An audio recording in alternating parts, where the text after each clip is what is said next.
I bow to all the seekers of truth. Definitely it is evident today that you have come here all the way in the rain to seek the truth, that you are real seekers.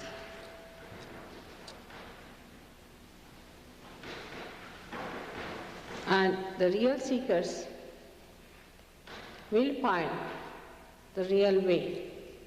Whatever they may do, whatever wrong paths they may take, they may identify themselves with wrong things also, and may oppose in the beginning the truth, but ultimately they will all find the real path as long as they do not try to deceive themselves.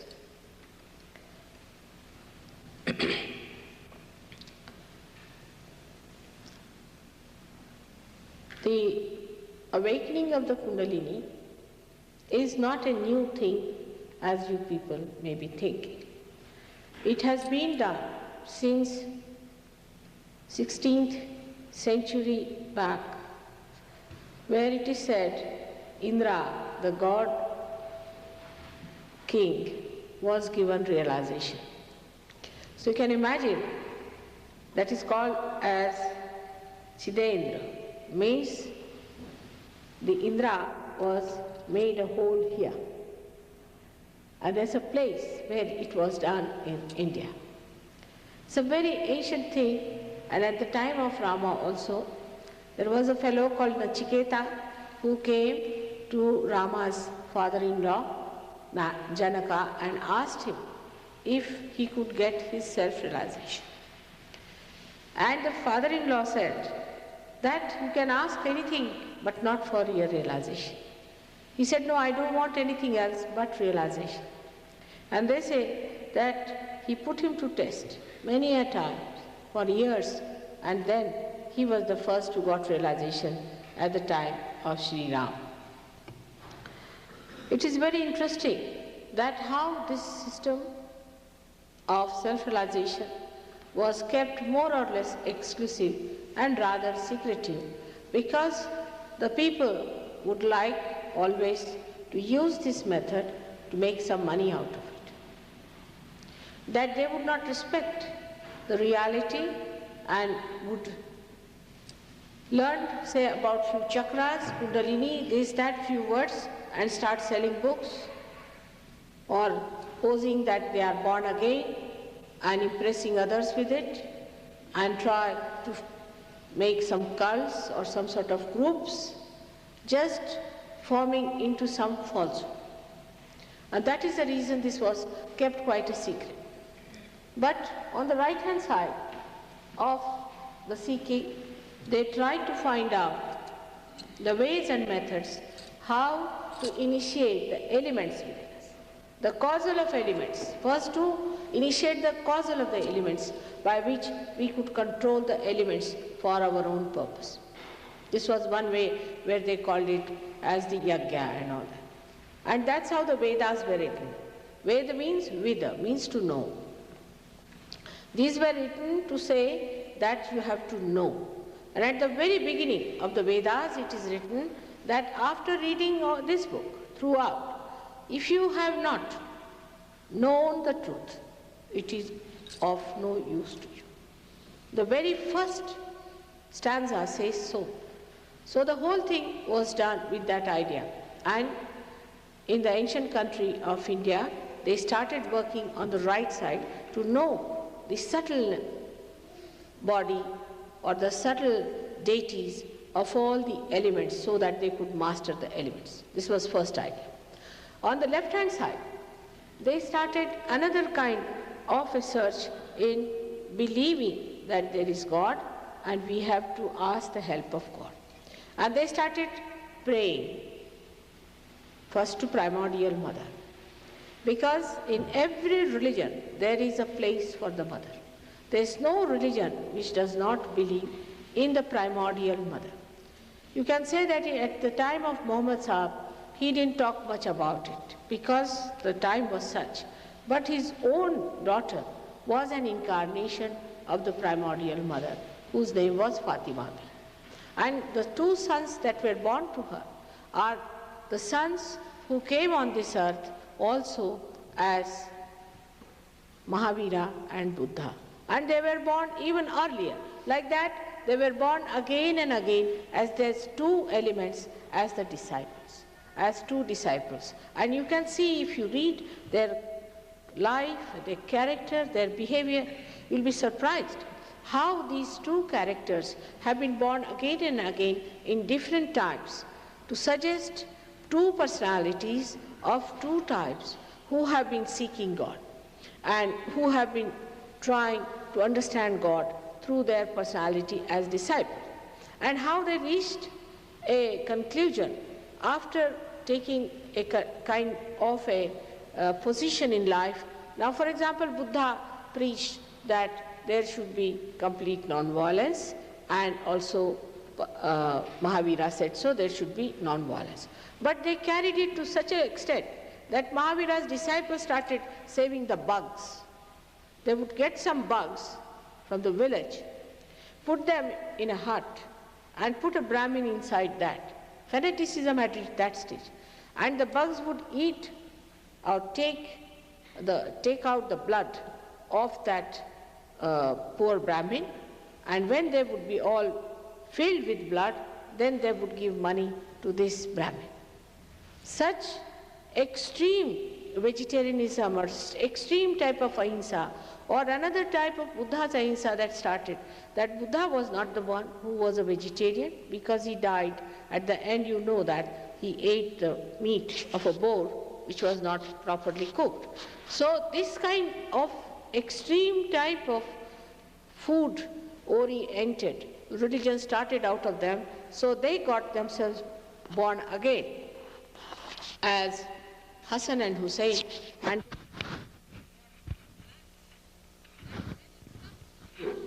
righteousness, when it comes to the time, not a person who is a religious person. So the idea of all these people was in such a way that the time at that period was such and such, and at that period this was the proper thing to be done. Now we can see the example of Christ is, Christ came at a time where the Son of God had to manifest. And he came at a time where he had to forgive. And he had to show to people how stupid they were to crucify, so that they could repent for what stupidity they have done. And that's how he came on this earth. But when he will come again, he is not going to come in that way. The second advent of Christ is going to be a very serious one. When he will come, he will have 11 destroying powers. With that, he will destroy all that is useless, all that has gone wasted, all those fanatics, or whom they call Christ, I won't know, he's told that very well. All these things he is going to absolutely finish up. And those who are realized souls who have entered into the kingdom of God will be only saved. And this is what is described in all the scriptures. Of course, somebody calls them, say, Islam calls it Mahdi. In India, he is called as Kalaki. In the Bible, he is called as the Christ on the white horse. He is called by various names. But it is definite that he is going to come. And when he comes, then he is not going to bother as to tell you and convince you and to counsel you or to redeem you and give you realization. That time, he is not going to bother about it. He is going to come in pure destructive form, where he will destroy all that is useless. And to understand this, if you see the Sistine Chapel of Michelangelo, you can see him clearly standing at the Agya Chakra with a robust body, throwing people up and down. Those who call Christ, Christ, he throws them down, because they did not do anything what Christ has asked for. Now the people should know what we have got out of anything whatsoever. You may be identified with any cult, with any idea, with any group or anything, but always must know what you have got out of it. For example, I would say for Christians, it is necessary to know that Christ has said a very strong thing. Thou shalt not have adulterous eyes. Let us find out, do we have innocent eyes? If we don't, we are not Christians. How do we have innocent eyes? How do we develop our innocence is the problem. And to develop our innocence, we have to awaken the Kundalini. When the Kundalini is awakened, the first center of innocence is awakened. At that time, all the excretion work of the body just stops. And this center of Muladhara informs the Kundalini that there is somebody who knows the job and you can rise. Then only the Kundalini rises. This center of innocence is first awakened within us. If this center finds that the person is anti-God, he is anti-Christ, he is a man who is a devil, or any sort of a thing, it just does not allow the Kundalini to rise. I have seen people with absolute frozen Kundalini.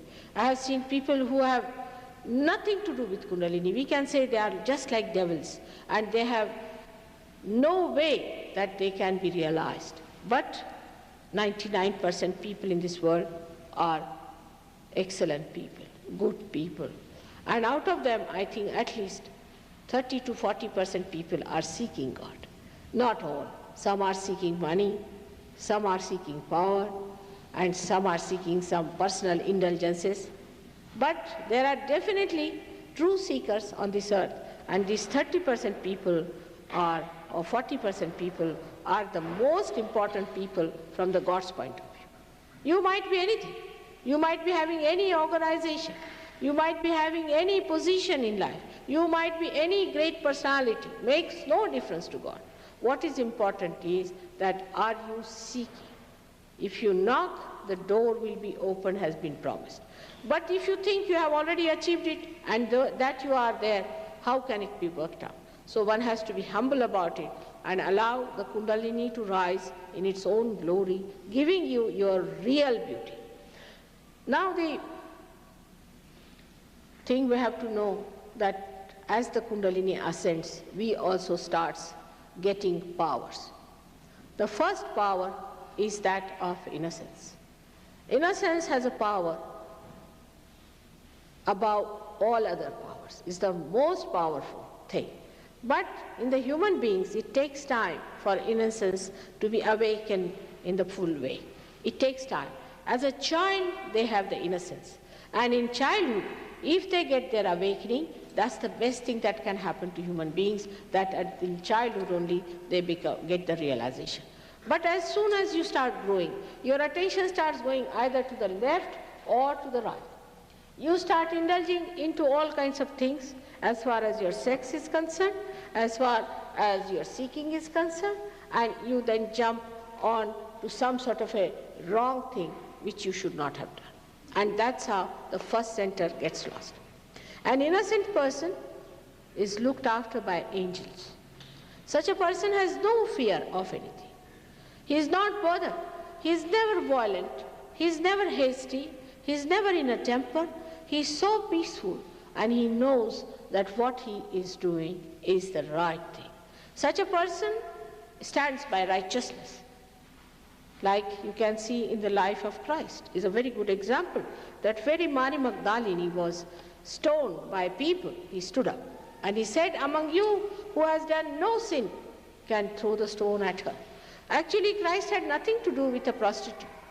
He had no relationship of any kind with her. She is a prostitute and he is the Son of God. But at that time he did feel that she has a right to exist, because those who are stoning her are the people who have committed also sins. Only she is a person who is exposed, and he stood by her. And that is what happens to a person who is innocent. He is fearless.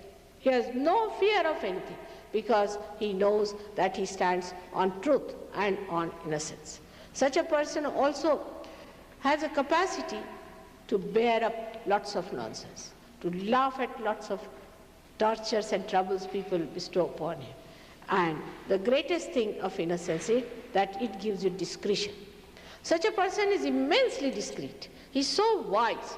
He may be a little child, he may be a grown-up person, he may be a villager, he might be educated, he might be uneducated, but he's so wise that he sees what is right and what is righteous. And this is the greatest quality of an innocent person, that he's very discreet about everything. His discretion is just like a straightforward hit. He doesn't have to think, he doesn't have to bother. Whatever he decides is absolute discreet, and he doesn't have to have choices. He doesn't go on choosing people, he doesn't go on choosing things. He said, this is the thing, finished. So such a person becomes absolutely dynamic, because he doesn't waste any energy, he doesn't waste his brains, he doesn't waste his arguments with anyone. If he thinks a person is worth arguing, he'll argue, otherwise he'll say, all right, you are clever, go ahead. This is the understanding of a person who is completely discreet. Like there was a very big joke about it, that there was a man who was going up the road, up the stairs, and another one was coming downstairs. The one who was going up the road was a wise man, and the one who was coming down was not a wise man. So he tried to be aggressive, and he told him that I will not move for you because I don't move for fools. So the other one moved on one side and he said, I do. Meaning I move out for fools. See, but he said, I do, and he moved out. So he has such a discretion how far to go and how far not to go. Now I will give an example how in nature you can find this very easily. See, the root has a little root cap. It's a very, very small, minute thing. You have to see through the microscope. Now this root cap is a wise thing. It goes in the soil. It sees there are some stones, so it goes around the stones. Then it finds there are boulders, it goes around the boulders. It has to find its way, so it's not bothered. You are a boulder? All right, doesn't matter. I'm not going to fight with you. It passes through that, it goes directly to that place where it has to arrive. And when he reaches that place, when he arrives that place, what happens? He finds that he has tied up these boulders around himself to support the whole tree. This is the wisdom of a little bit, small little cell, which is the root end. So you can imagine how much there is wisdom in a little cell like that. And God has given us such a good brain, and if we do not have discretion, we are like people who are blind, who walk without knowing where they have to go. So the first power of your innocence is awakened. Innocent man cannot be harmed. Those who try to harm the innocent man are harmed ultimately. They are very severely harmed, and it is amazing sometimes that the harm can be too much, too severe, and that's why the compassion of Christ thought of it, and he said, oh God, please forgive them, for they do not know what they are doing. Because it could have been that with the Father who is so wrathful, they would have been all destroyed completely. So the way he said, forgive them. Because I do not want that these people who are ignorant people, who have tortured me like this, should be destroyed. This is the sign of innocence. Then the second chakra, when it is awakened within you, you have a special quality of creativity. Because when the second chakra is awakened, you are actually thoughtless. There's no thought in your mind. So you start looking at anything without thinking. You start looking at anything that is created without any ripple of thought in your mind. Like all that is created around the lake of your mind is completely reflected in that rippleless lake. And you see the complete reflection of that creation as well as the joy that is bubbling in that creation. So your creativity becomes tremendous. You start seeing things but not thinking about it. Now see, if you come to this hall and you start seeing something, you like it, then you start thinking, oh God, this is a beautiful thing, but how much it must have cost, and now how old it is it going to last or not, is it insured or not, all sorts of funny ideas will come to you, and you will never enjoy what it is. But supposing you have no thought about it, you just watch it, you just see it. What happens? The creation that of the artist who has created this beautiful thing, the joy of that creation that the artist had, who might be dead now, you start enjoying that joy. The whole thing can be filled in you with that bubbling joy that he wanted to put there with his own heart.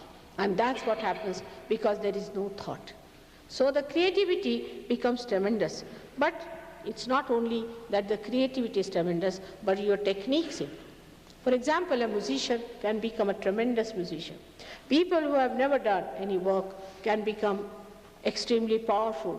We have somebody here from India.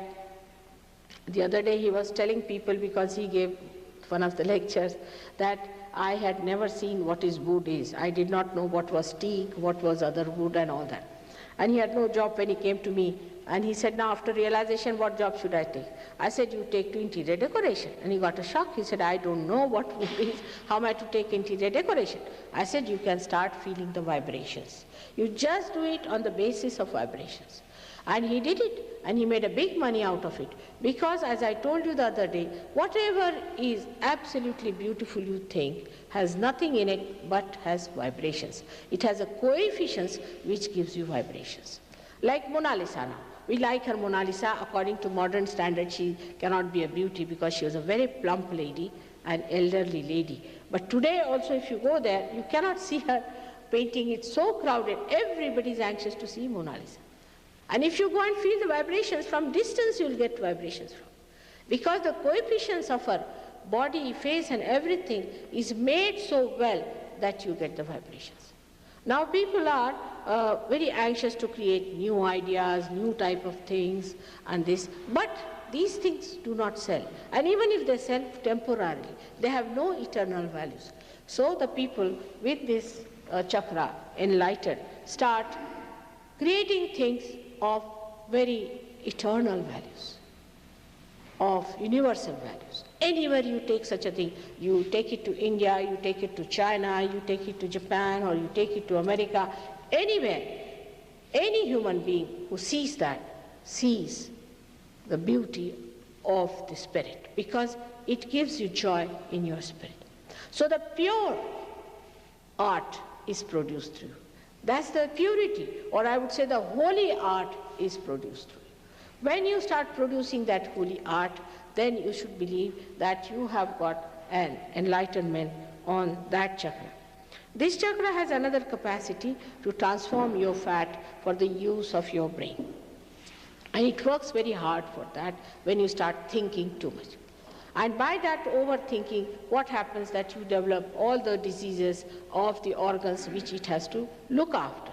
Like it has to look after the liver, it has to look after the pancreas, it has to look after the spleen, it has to look after the parts of the intestine and the uterus. So what happens that when you use this chakra only for the use of thinking and thinking and thinking, all these things go out of order.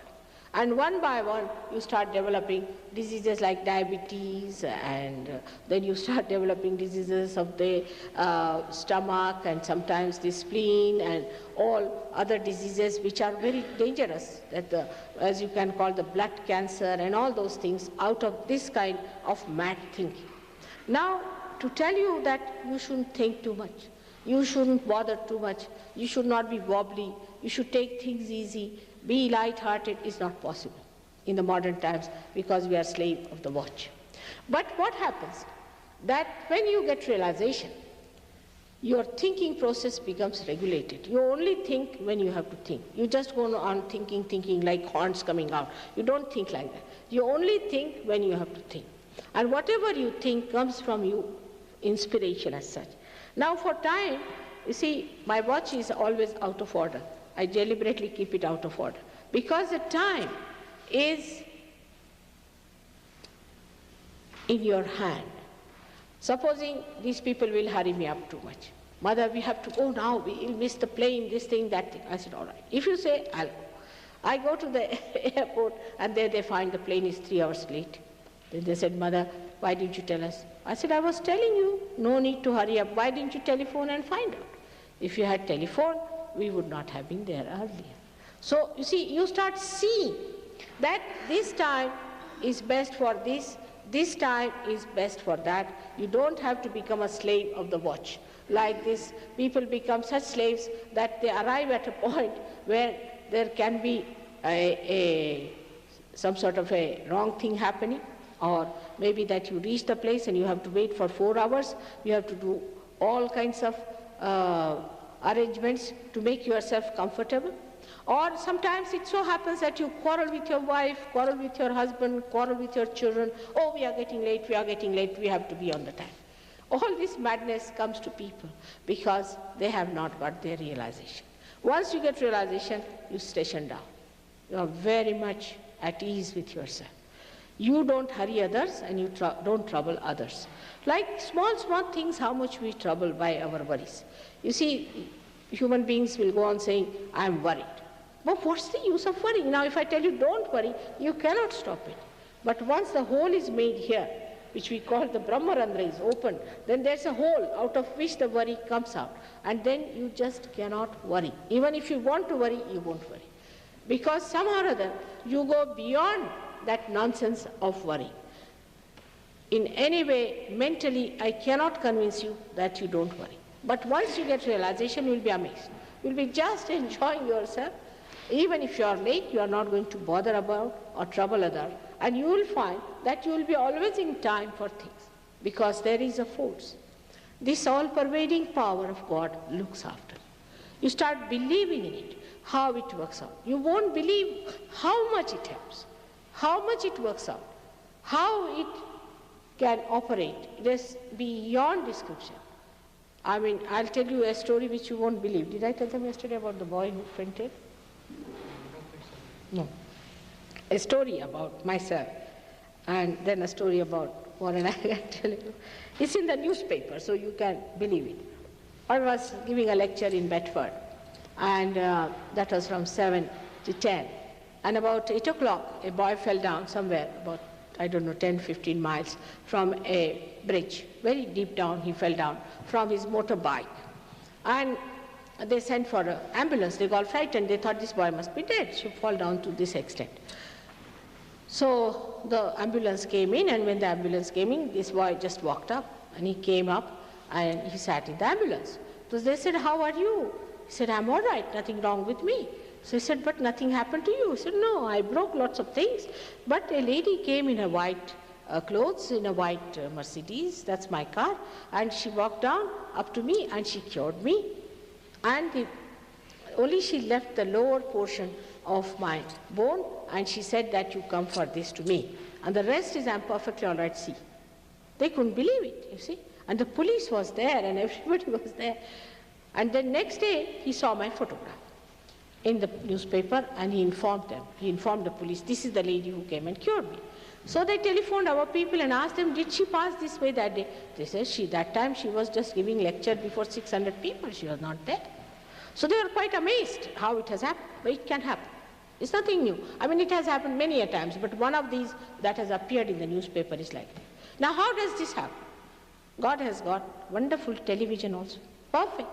It's so systematic. It's so scientific. How it works, for that, you have to just see and wonder. He has got telecommunication. He has got computers. He has got everything that you have created, but extremely efficient and methodical. You don't have to worry. It just works out. There are so many things that have happened. Like you have heard that Christ gave bread, 5 bread and the fishes to so many people. It's nothing new to now Sahaja Yogis. They have seen this many times happening in our groups and in our camps. But another thing which is not believable but has happened to one Mr. Warren, Dr. Warren, who is here from Australia. When he came to India, he got his realization, and when he went back, he said, I must now start talking about Sahaja Yoga and giving realization to people. And when he went back to Australia, there was a petrol crisis. And there was no petrol in his car about to finish. So they thought, now what to do? We'll not have any petrol. How to do mother's work? So they said, let's try. We'll just go wherever we want. We'll not look at the petrol. And they did this for 21 days, continuously. And when they went to the petrol pump after 21 days, because the petrol pumps had opened out, the petrol pump fellow said that there is hardly 1 liter space there. What am I to fill in? And they were amazed. They did it 21 days. It can happen. You do not know when you say God is almighty. When we say that he can do whatever he wants to do. He does everything. When we say that, we are not aware that what he can do. We just think that at the most he can make flowers into fruits. At the most he can make our heart beat. At the most he can make us from amoeba to a human being. But just think of it. How far he can go, and how capable he is, and how full of compassion he is for his own creation. Now you have to enter into that area. First of all, unless and until you are there, you are really blessed by God. You cannot believe it, how it helps. Thirdly, the third center is the center of your seeking. As he has told you, is the center of your seeking. Now the seeking gets satisfied in the sense that you feel you are no more to seek. Now you have to give. You are asking for the light, you have got the light, and you have to give the light. But you do not develop the fanatic attitude that I am the right person and you are the wrong person, and that kind of a violent nature. But you develop a very gentle and a kindly and affectionate nature towards that person. Because you have gone through that kind of an experience, so you know that this person is ignorant. Gradually when he will see the light, he will understand. So you don't force your way onto him at all. On the contrary, you allow that person to slowly take to it and awaken his Kundalini and see for himself, so that he should certify himself. You don't force him to say things. You do not organize him. You do not make him a member. You do not take money from him, nothing. You leave him alone. If he wants to come, he can come. If he does not want to come, he need not come. In Sahaja Yoga, we have made it compulsory that all the centers we are running, no young boys should come who are below age without the permission of their parent, even to visit, leave alone living there. So that's how we allow only those people who are grown-up adults to come with their own wishes. They are not to be forced. If they want to go today, we'll say, all right, go just now. There is no compulsion on anyone, because one thing you must know, that you cannot compel as far as your self-realization is concerned. Because it is of no use. It has to come through your freedom, through your asking. Otherwise, we cannot work it out. Unless and until you ask for it, we cannot do it. It is an impossibility. So you must understand that I cannot force you to get realization. It has to work out. If it works out, you are a lucky person. I cannot guarantee it. If it works out, that means it's your own. And if it has not worked out, and if you want to work me out, or anybody to work it out, they'll work it out. But it cannot be guaranteed, it cannot be promised. So your seeking stops. And what happens, that you start looking at yourself and seeing your own glory and understanding your own powers. Get yourself cleaned out, and you want to give others that solace that you have got, that realization that you have got. So I always say that I am the greatest capitalist, because if I have all the powers, I am the greatest capitalist, and I am the greatest communist, because I cannot live without distributing. I must distribute. When we talk of capitalism, what do you have? These stones? What do you have? What do you distribute? The stones. And what are you, a communist? What are you distributing? Only stones. So there is nothing to be proud of these worldly possessions. What you are to be proud of or to be conscious of is your spirit. Spirit is the only thing that can kindle another spirit. I have not seen any matter can kindle that joy in anyone. At the most, if you give some matter to somebody, at the most, that is the only advantage of having some material thing, is that you can give away, that you can express your love through some material things. But otherwise the matter has no value of any kind. But spirit has absolute value, because it can kindle light into another's life. And there cannot be anything better than to be given to anyone else. No amount of money, no amount of empires, nothing can give that which is the spirit, because the spirit is the ultimate. After that you don't seek anything. That's what is the Kundalini, is the true desire which wants to become the reality, which wants to become the divinity.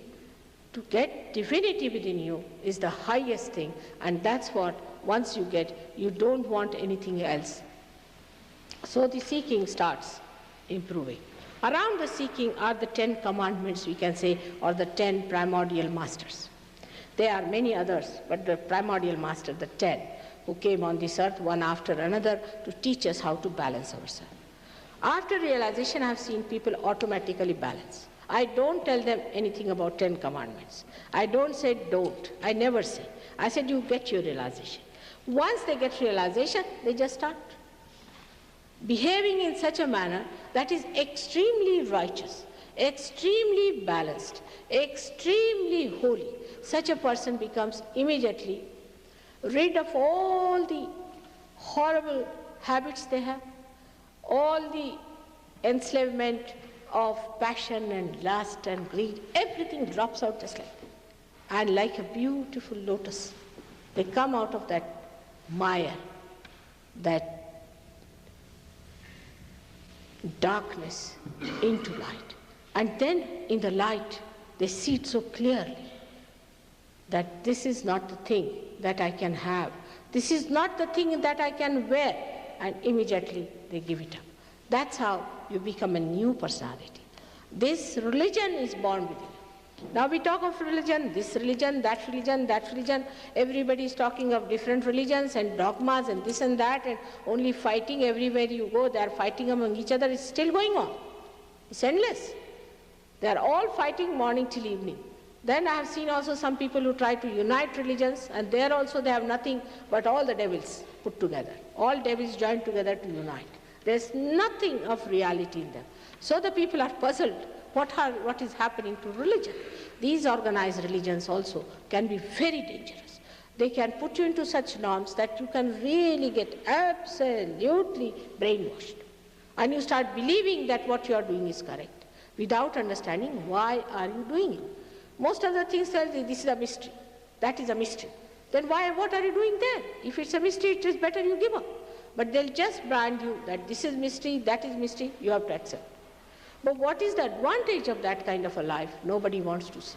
As I told you, that Christ has asked for one thing: thou shalt not have adulterous eyes. And let us see which religious organization has granted that to people. It's only your spirit, when it is awakened and reborn, you can have that innocence within you. As it is today, it's getting late, but I have to tell you that the chakras, as he explained, I'm just giving you the powers of every chakra. And the power of the chakra of heart is tremendous. It gives you the fearlessness. When the child is about 12 years of age, in this sternum bone, the antibodies are created by this chakra. And they are sent all over the body to fight the disease or any kind of an attack on the personality. Now, these are actually looked after by the deity in that center. And this deity, when gets the message, she informs all the antibodies that you have to fight. And all of them will go at that point, join together to fight the enemy of life, enemy of God. Like now we are having, now I'm here, and Americans are to be realized, and we have to do something about America. And knowing that how America is important, I'll tell you where America is in this body. People from Australia, from India, from France, from all over, have come down here. All the way they have come just to give realization to Americans.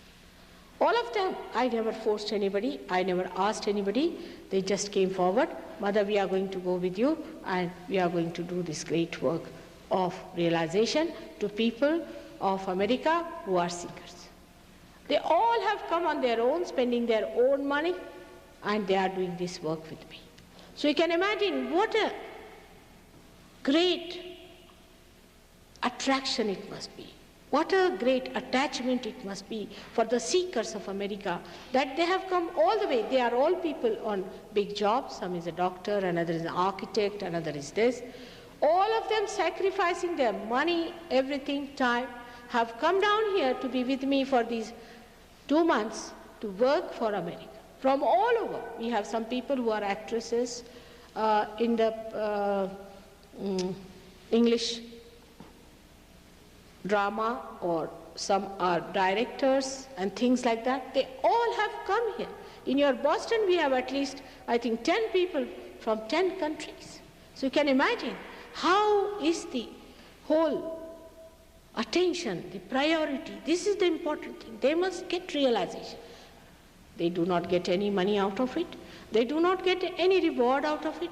Only the satisfaction that so many have got realization. The more the merrier. When they see more people coming, getting realization, you must see their faces. They lit up. This kind of a personality people have not seen. I had one bishop who came to stay with me in my house in London. And when he saw Sahajogis, he said, this is a rare caste and community. I have never seen such a. So I've been telling people to do little things in life. They cannot do it, and look at these people. How beautiful they are. I can't believe how can they be so nice. Because your spirit is beautiful. The spirit is glorious. And when you become that, automatically it starts manifesting its beauty. You don't have to tell yourself, you'll be amazed at yourself how you have become so beautiful and so good and so nice. So this quality of fearlessness comes to you because your antibodies are completely charged with the power of the spirit. And you start understanding what sort of a disease is coming, what sort of an attack is coming, and your body knows how to fight it. You know how to fight it. And when you know that, you are not afraid of any disease whatsoever. Even it is cancer, anything, people know how to fight it themselves and for others. Now the higher chakra is of Vishuddhi chakra. And this chakra is what America is.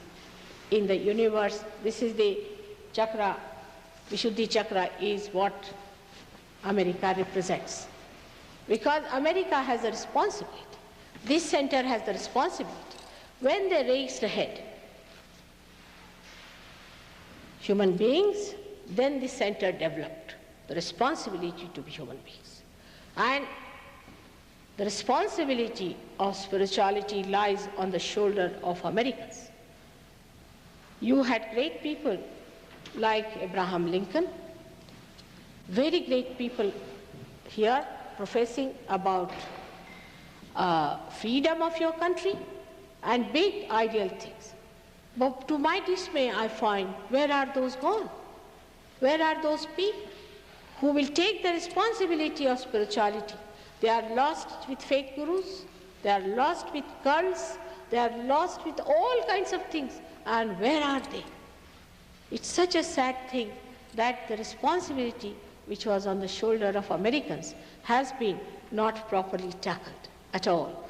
But now the time is, though we start slowly, let us take up the responsibility and see for ourselves what we can do for our countrymen, for our people, and on the whole, for the whole world.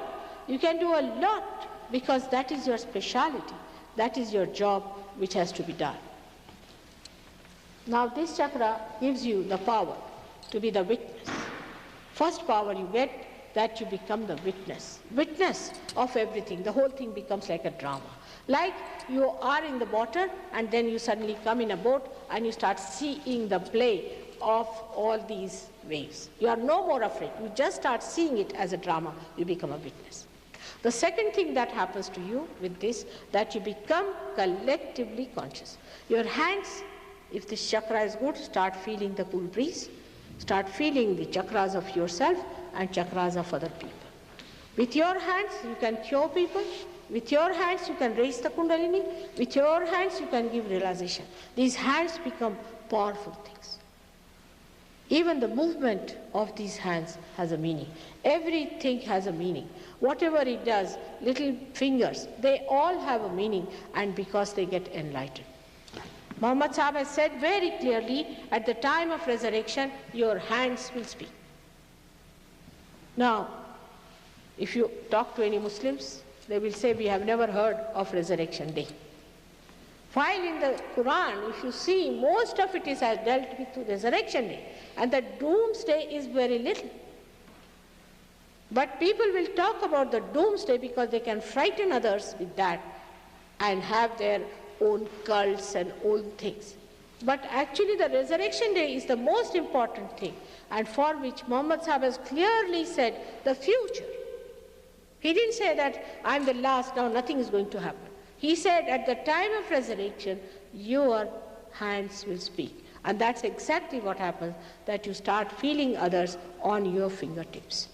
You know through your fingertips what centers are catching in another person or in yourself also, and immediately you start improving it if you know how to do it. And that's what you have to learn, is that divine technique, the true knowledge of how to handle this power of divine love that is flowing through you.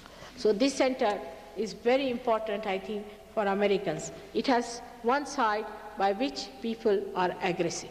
When they talk big, they bump shots, they are ego-oriented, they try to suppress others by their speeches and try to dominate others when they talk. These are the right-sided people. The other side are the left-sided people. When they feel guilty, they think they have done this wrong and that wrong, they should not have done this wrong. Actually, I've seen that in America, most of the people have problems here. Most surprising. They are all the time shaking their neck like this, all the time. In my program also I've seen. They have always a problem here. The thing is that they have a greater responsibility to keep this center the best by keeping the responsibility of spirituality quite the highest priority. They should have the highest priority. But what you find, that all the people are coming from all over the world to help the Americans. A day should come when the Americans should go all over the world to give realization. And I'm sure that day will come one day when you will grow up to that sense of responsibility, when this center will really stand up as a spiritual personality. Now the higher center is of Agya Chakra, which he has told you about, is the center when you get realization, and when the Kundalini rises above that, you become thoughtlessly aware. Now at this time you get the power, first of all, of curing people. If you touch somebody, he's cured. If you say something, that happens. If you go in the house, something good comes in that house. Auspiciousness starts working through you when this center is open. But one should not leave at that center, because if you start moving on to the left or to the right, you'll get into problem. If the center starts moving on to the right, then you start seeing visions, which is a very wrong thing. You go into the realm of supraconscious or into the collective supraconscious, by you can become a very ego-oriented person. You can be a very violent, hot-tempered, quarrelsome person. Actually, Hitler used this. Hitler used this method from the lamas he learnt, and he put people onto the right side of the supraconscious, into collective supraconscious, and put the spirits, dead spirits, who were of the people who were extremely ambitious and cruel. That's how this cruelty came into the Germans, and they forgot what they were. They forgot they were human beings. The way they killed, the way they behaved, is impossible for any human being to do that. But he managed this, and it's written down that he got all this from lamas from Tibet. From there he got the knowledge how to put people onto the collective supraconscious. Now the people who can go to the left side also start curing people. They start, in such a company you might just get stunned. If you face such a person, you might just get stunned, or you might get a kind of a complete attraction for such a person. You might get completely under the domination of such a person. You might surrender completely to such a person, and you will not know what you are doing till that person has completely destroyed you. This type of people have these horrible powers because they enter into the collective subconscious, and when they enter into the collective subconscious, they gather those spirits which they use. But the people who, as it is, move to the left side, who cry, weep, emotional, feel guilty all the time, miserable people, they jump onto the left side. Now all the diseases, practically most of them, like AIDS, like cancer, like mellitus, all these diseases come from the left side entry and is accepted by the doctors, because I have seen a very good film made by the doctors who are researching on cancer, that when the body is vulnerable to these diseases, means when you are over exerting yourself, when there is too much of sympathetic activity in a person, and when a person is absolutely fagged out with it, at that time they say that these diseases are triggering to you.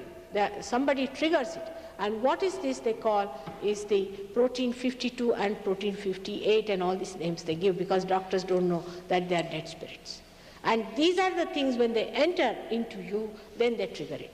But they say something very right, and that is that these things come from the area built in you since your creation, means your collective subconscious. And that I have been saying for so many years. Now recently I saw this film. So they are coming to the same point, but after such a long time, that it is triggered by them. So those people who go too much to the left get this trouble. Those who go too much to the right get heart trouble, heart attacks. But not the slow attack, because heart has double type of attacks. It can be a slow heart or it can be a fast heart. The people who go on the right side have everything fast. Liver is moving fast, everything moving fast, is such a speedy temperament. Because they are so speedy, in the morning they'll get up, now I have to go to the office, and they'll be taking the breakfast in one hand, putting one foot in the trousers and another hand into the coat, running to the car, and there's a big another jam coming up, and then swearing at everything, and it's a mess throughout. And the whole body gets messed up. And when the whole body gets messed up, then what happens that your speedometer, which is the spleen, also goes out of order, and you develop a funny type of temperament. If you say them that we have to go now to the airport, you see them absolutely gone. If they are wobbly, the whole machine goes off. You don't know why. If you ask them, oh, I have to go to the airport, so what? Even the name of airport can put people like that. So they become absolutely uneasy people. And this kind of thing when happens, you see, you are in for trouble. You are very much in for trouble. And this is to be balanced and put right through your Kundalini awakening. Now this center, as you know, is the most important center, because this is the gate to the kingdom of God and is governed by our Lord Jesus Christ, who is the embodiment of innocence. Here he does not incarnate, there he incarnates on this earth. Now his crucifixion was fixed, and he was to be crucified to show that he is eternal life which does not die. He is Chaitanya. He is made of these vibrations. So he could walk on the water also, and he could pass through that tight closeness of these two balloon-like structures, ego and superego, and could settle there to establish that center for us, which is called as the Agya Chakra, which controls your ego and superego both. But most surprising, the people who are, say, Catholics, are the people who use their superego. They get conditioned very much, this should not be done, confessions, weeping, crying, unhappy, we have to be miserable. Why? Christ has been crucified for you. He has suffered for you. Why, if you have accepted Christ, you should be joyous, only to be awakened Christ so that you get your realization. That's all. What is there to cry?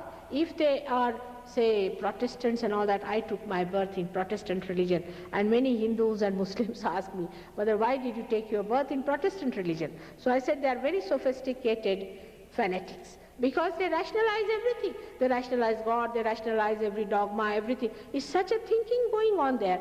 So it is very difficult to push them back that God is not thinking. God is beyond thought. God is beyond your mind. Mind is limited. You have to go beyond that. And that's why Christ crossed that limit by his resurrection. So his message is his resurrection, and his resurrection has given us a special quality that once he's awakened within us, both these ego and superego are sucked in by him. That means he died for our sins. So that he sucks our sins, our karmas, everything sucked in, and this opens out. Once this opens out, the Kundalini comes out. And this is what he has done such a great work, that he has died for our sin, and when he is awakened, both these institutions are sucked in, and you become egoless, super-egoless. You become deconditioned automatically. Now, this great incarnation was called as Mahavishnu and is described in the ancient books about 14,000 years by Markandeya. But people could not relate it to that, because when Christians went from here, they went in a different mood. It was a political stunt. You see, they carried a gun in one hand and a Bible in another hand. Such people could not communicate with other people who had everything with them, and they never read those books. To them it was all prohibited. Bible is too small a book to contain a character like Christ. He was too great a man, and we should have gone all out to see what he's described in other scriptures, how he's talked about. Let us find out. We should have been open-minded about it. Instead of that, people just laughed and mocked at all these old books, the scriptures, and they thought they are the wisest. This is the worst part, is that the ego thinks they are the highest, they are the best. They can do what they like. And that is how they lived. But thank God now people are realizing that we have missed the point. We have definitely missed the point. So we have to see what he was before he came on this earth. In the heaven, how he was created, how he was Alpha and Omega, what was his own nature, for what purpose he came, and why he died, why he was resurrected, why this drama was to be carried out. For this, only 3.5 years of Christ cannot explain, and people cannot tell us why all these things happen. We have to keep a very open mind about Christ, and we have to see with our own eyes how it works out. In Kundalini awakening, you'll be surprised. When the Kundalini stops here, and this chakra is closed, then you have to say the Lord's Prayer. Everywhere. Whether you are a Jew, you are a Muslim, you are a Hindu or a Christian, from whatever community you become a yogi, you become a realized soul, you have to say the Lord's Prayer, because the Kundalini won't rise, and that is one of the greatest proof that Christ resides here. If you do not say the Lord's Prayer, it doesn't work out. So Lord's Prayer is a mantra, is a chanting, but is to be said by a person who is a realized soul, who is authorized for you. Otherwise it is called as anadhikar cheshta, means the person who has no right, is trying to do something, is doing a wrong thing. So those who are realized soul, when they say this mantra, then this center is opened up, Christ is awakened, and you are allowed to see, allow your Kundalini to pass through it and enter into the realm of this limbic area where is 1,000 petaled lotus remains. Now this petal then opens up because of the pressure being reduced of the ego and superego, and they are in different beautiful colored flames. The outside starts with just like from Vibgyor, if you take it from Vibgyor, in the same way they start, but very slowly moving, and the end ones are like crystal. Crystal, absolutely like crystal, they're shining. And when the Kundalini comes out of it, you see the whole thing opened out. The whole chakra opens out. This is a very important center which has to be opened out, because here all the 7 centers are there. For example, we have got here at the back, if you start here, from here if you start, is the Muladhara, and then around it is the Swadhisthana, and here is the Nabhi, and then it is the heart. See now, this is the hole which has to open, and this is the heart. Means if there is a dirty heart, if there's a closed heart, if it's a tired heart, if there's a sick heart, then this doesn't do. So in the heart resides the Spirit. And that's why this is the seat of the Spirit, but it resides in the heart. So when this opens out, this flower-like lotus opens out, then the Kundalini rises in her own glory, and you get your realization as you got it. Now, as I told you, it is the beginning. In the Bible it is said, I will appear before you like tongues of flames. And you can see it, I see it every day, the beautiful tongues of flames. But you can't see it because you are in it. Whatever you see, you are not. So you have to first become. Once you become and you grow into that, then you can also start seeing. But just now you have to become. Supposing you see the light, means you are not the light. If you see anything, you are not that. So the question is of becoming, of actualizing, and growing into it, and knowing about everything that you do. Everything should be knowledgeable and should be understood, should be logical. I hope it works out in this place. I have told you all about chakras. Tomorrow, what to do about after self-realization, I'll tell you. And we'll have another session here in this hall. Luckily, we have got it, and we have decided to have one more program tomorrow. I hope it will be nice tomorrow and it won't rain so much. So call all your friends. I'll tell you what is to be done after realization, what is the situation. So may God bless you. Thank you. Friday night, Sri Mataji. Yeah, tomorrow. Friday. I'm sorry, I don't know what you do. Just tell me.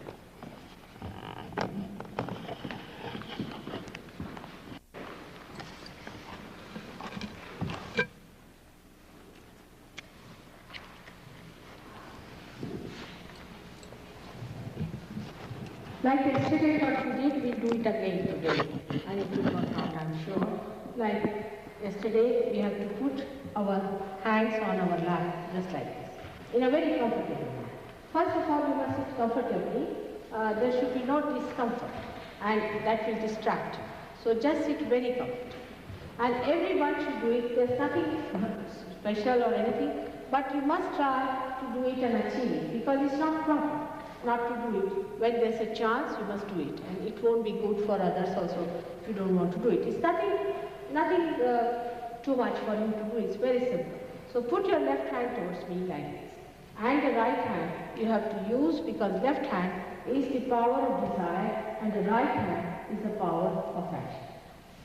As I told you yesterday, that in a village of 6,000 people, I need not do anything like that. Just when I stand up, they get realization, because they are very simple people in a village. But here people are quite complicated. They have problems, self-created, society-generated, the atmosphere generated, all sorts of things are there. Doesn't matter.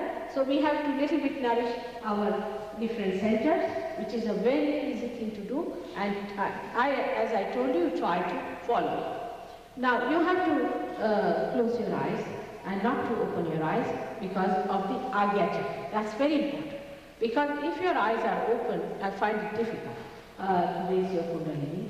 You have to keep your eyes completely closed. It will help your eyesight also. So keep your eyes completely closed. You don't have to open till you are told to open your eyes. So you don't have to worry at all. If there is anything tight in your body somewhere, just loosen it a little bit. It will be a good idea, so that you don't feel uncomfortable. There's nothing dangerous happens, never has happened. At the most you may feel little hot in the hand. At the most, doesn't matter. So now please close your eyes. Just close your eyes. Put both the hands on your lap towards me. Straight your fingers, stretching towards me. Just put your hands on your lap, stretching. Now put the right hand. Left hand has to be fixed as it is all the time. Now the left hand is to be stretched towards me. Stretched towards me, not towards your own hands, but towards me, straight. Now the right hand has to be lifted and put on your heart. Just put it on the left side on your heart. At this point, with all sincerity, you have to say, or ask a question 3 times, Mother, am I the spirit? With full confidence. First of all, you should not feel guilty at all. Forget the past. Forget the past. Please forget the past. Just now we are talking about the present. So just say, Mother, am I the spirit?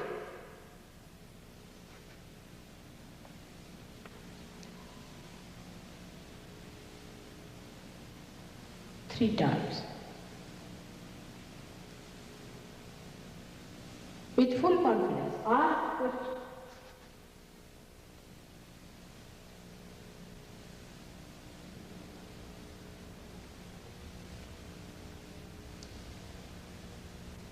Now, put this right hand on your stomach, on the left hand side, the center of Swadhisthana on the left hand side. Nabhi chakra, on the Nabhi chakra, on the left hand side. This is the center of the primordial master within you. And as you are the spirit, you have to say with full confidence, Mother, I am my own master. I am my own guru. You have to assert. So that if you have been wrong gurus, fake gurus, all kinds of cults, it will all disappear. Please say it 10 times. Mother, am I my own guide? Am I my own guru? Am I my own master?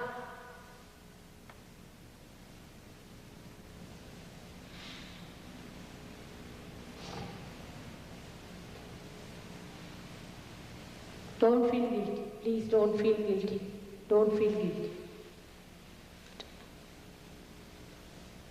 Still you are feeling guilty is very wrong.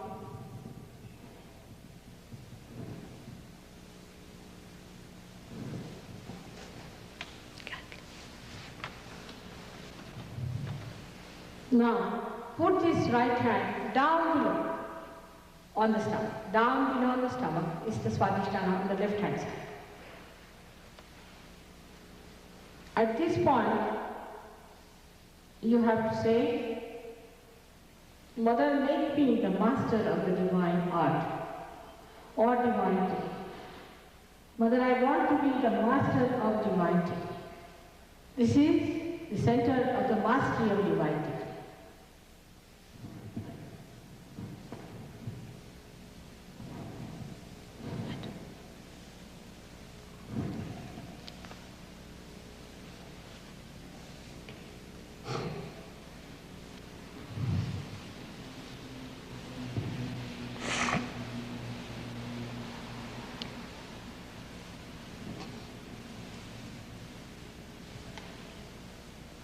Please say this 6 times.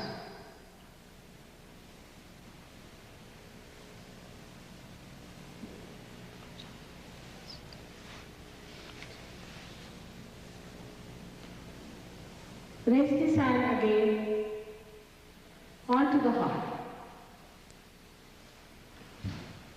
Now assert here. 12 times you have to say without feeling guilty, with full confidence. You have to say, Mother, I am the Spirit.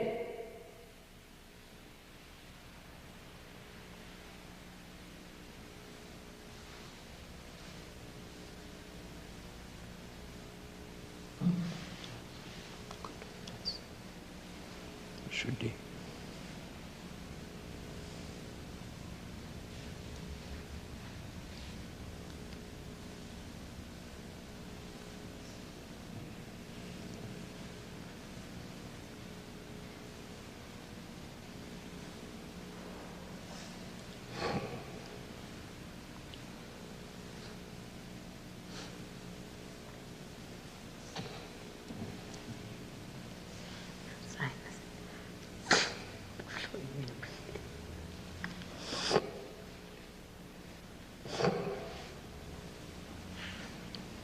Still the Hamsa is there.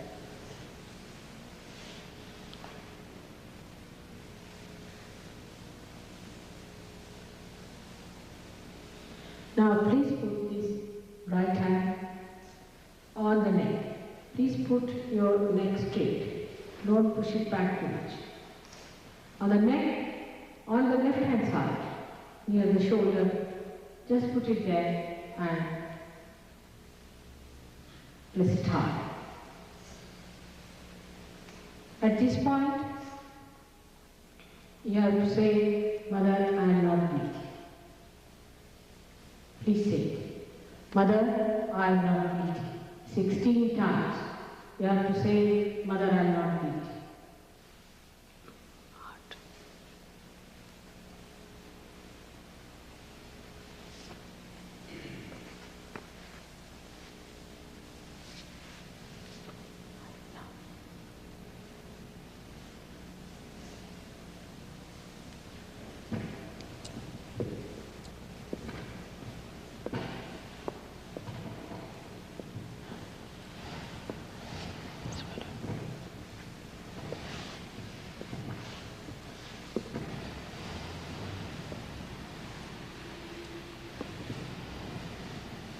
Yes, it's good.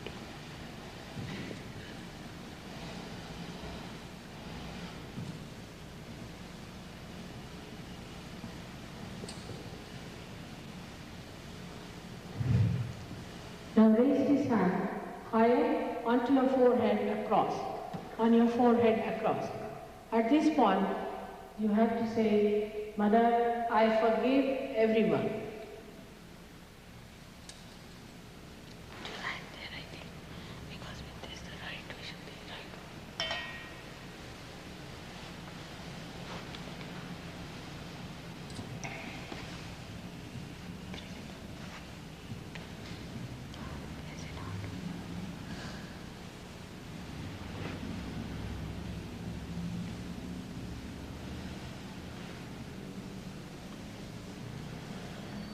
Now, without feeling guilty, put your right hand at the back of your head, and try to press it hard.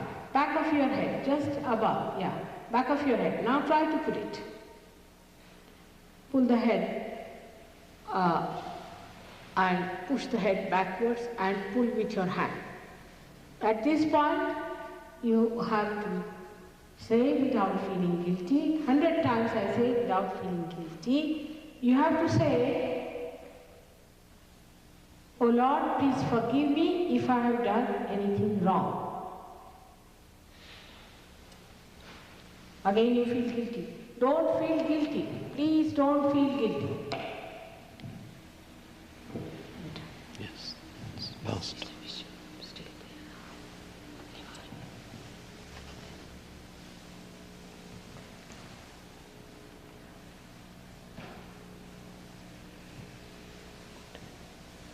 Now raise your hand on top of your head.